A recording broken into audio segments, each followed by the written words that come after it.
This morning, President Trump facing backlash from both parties after calling 6 Democratic members of Congress traitors and accusing them of seditious behavior punishable by death. I was a captain in the United States Navy. Former CIA officer. Former Navy. It comes after the lawmakers, all veterans of the military or U.S. intelligence, released this video reminding military service members that they should not obey illegal orders. Our laws are clear. You can refuse illegal orders.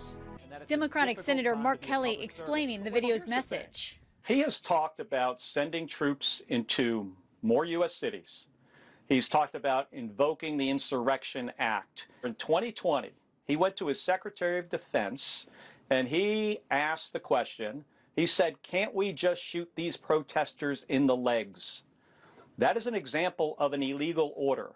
The president firing off a number of social media posts saying those lawmakers should be arrested and put on trial. Their words cannot be allowed to stand and an example must be set. And later reposting a message saying, quote, hang them, George Washington would.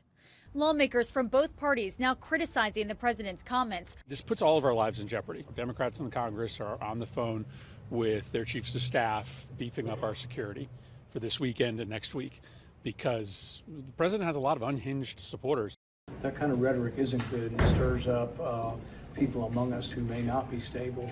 At the White House, Press Secretary Caroline Leavitt asked to clarify the president's comments. Does the president want to execute members of Congress? No.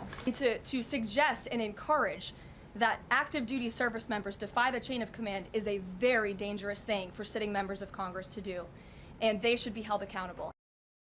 The Democrats who appeared in that video released a joint statement condemning the president's comments and saying their oath is to the Constitution and following lawful orders. Nicole D'Antonio, ABC News, Washington.